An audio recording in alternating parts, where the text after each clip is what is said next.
and I know you're a big fan of the book, The Denial of Death. Yeah. It's sitting on my nightstand. Really? Yeah, I got it a few years ago because actually Mark Maron was talking about it, who has a podcast in LA. Huh.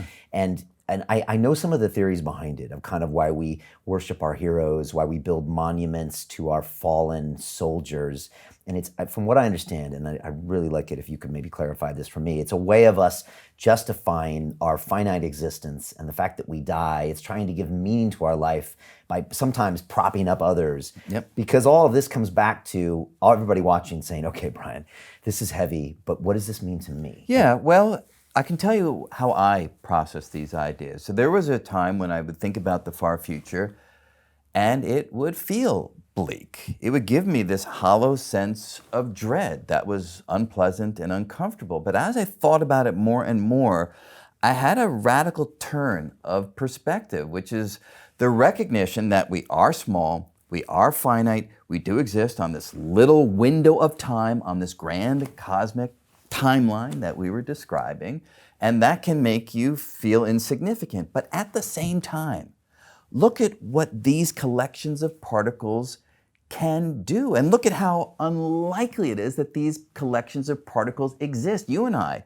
are the product of a sequence of quantum events reaching back to the Big Bang, each of which could have turned out differently, that way instead of this, yielding a world in which we would not be here. So against astounding odds, we are here, and moreover, we are so exquisitely configured that we can think about the past, we can envision the future. Some members of our species can write the Ninth Symphony or create the pyramids or paint the Mona Lisa or figure out quantum mechanics or nuclear fission or all of that stuff. So that gives me just a sense of deep gratitude that we are here, a gratitude that kind of borders on reverence. And we should all have that sense. Look at how amazing it is that entropy and evolution can combine together to yield these kinds of cogitating structures that only exist on the cosmic timeline for a mere moment, but we are that moment.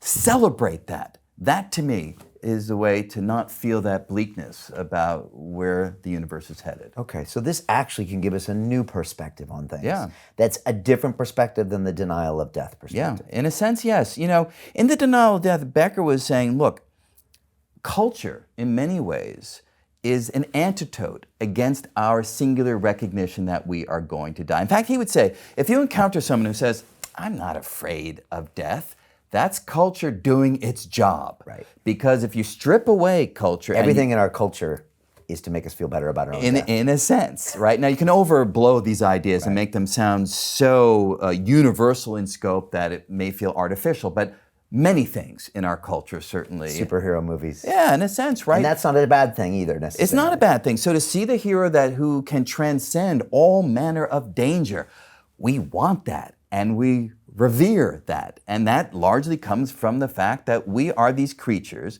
that can think these grand thoughts, but ultimately we go deep into the ground to rot for eternity, right? That's what Otto Rank, a disciple of Freud, and Ernest Becker took these ideas further. That's what they were saying, and it's absolutely true.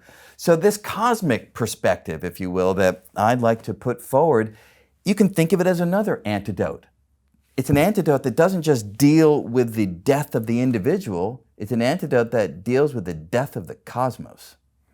And this is this beautiful, probabilistic, very improbable thing that we could be here in these bodies, having these conversations, having these thoughts, manipulating physics in an amazing way. Precisely. And celebrate that, even though it's not going to last forever. Yeah. And that's okay. That's right. You shift your view from the only thing that's valuable is that which is permanent to a view which says what's valuable is the things that are happening right here, right now. For this brief moment, the universe is able to stand up and look at itself, Right. in awe, in wonder, and that's a great thing.